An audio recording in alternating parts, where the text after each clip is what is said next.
I'm Thomas Smith, walking around outside of the headquarters of OpenAI here in San Francisco to let you know that they have released their new 5.2 model.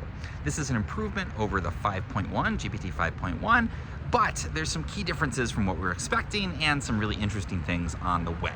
So let's dive into all of that. So firstly, we were looking at the Garlic model that was under development. And apparently Sam Altman called a code red here at OpenAI, which I'm now walking away from, and said that they had to drop pretty much everything else for a while and work on improving GPT 5.1, releasing a new model, again, codenamed Garlic. And this new release that happened this week, as I'm recording the video, is actually the first of two releases. It's sort of a phased thing. And this one seems really intended to keep up with the Joneses, or in this case, to keep up with the Googles, because Google had released Gemini 3, and that outperformed GPT 5.1 on a lot of the kind of nerdy metrics that these companies care very, very deeply about, and that maybe matter, maybe don't matter to everyday users. But they had been bested, it looked bad to them, and they needed to come out with something quickly. Again, the code red concept here, to best Google, to respond, to have something that would be technically on par, at least, with Gemini 3. So that appears to be what the first phase of this release is about. It's this GPT 5.2 that makes these improvements. So what are those improvements exactly? They're mostly technical.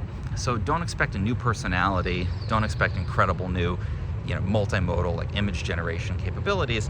This is mostly kind of technical improvements to speed, efficiency, accuracy, that kind of thing, that pretty much just put it in line with what Gemini was doing and also what Anthropic has been up to. So they don't have to look at themselves and be behind in the leaderboard.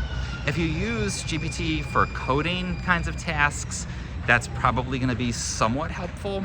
For a lot of other people, you're not going to notice a huge difference in the model right away. Certainly for accuracy, might be slightly higher accuracy that can be helpful, less fact checking, that kind of stuff if you're using it for something where that matters to you. But obviously this was very worrisome to them. They had to release this thing before the holidays. They had to move forward in this code red condition. And then the second piece of this is going to come out in January. And that's going to be the bigger change. So that's probably a new reasoning model. It's probably a newly sort of fully retrained model with more recent cutoff date for the training, potentially a larger context window. We don't know exactly what that's going to include, but it's really going to be much more impactful and much more probably interesting, honestly, than the 5.2 model we're seeing now. So maybe that'll be 5.5. I don't know. It's hard to keep track of their naming conventions at this point, but certainly that's something we're expecting, not for a little bit. But it should tell you something that this was released in a phased way. It shows that, OpenAI, or certainly Sam anyway, are a little bit worried about where they stand in the world of the AI wars. They're a little bit afraid that, their big competitor, Google, and their somewhat smaller one, actually much smaller one, Anthropic, is kind of eating their lunch. And so they want to show, no, we can best them. We'll just make some small technical tweaks. Here's 5.2. Don't worry, enjoy your holidays. We're still ascendant, we're still the best one. And then in January, we'll see something probably much more dramatic and interesting. Again, that's when we'll see like more personality options potentially, or better personality, better writing. I expect a broader context window, probably a newer, fully retrained model, which apparently 5.1 was not. It was sort of, again, incremental, kind of more technical improvements. So keep an eye out on that. I will certainly let you know here as soon as the newest version drops.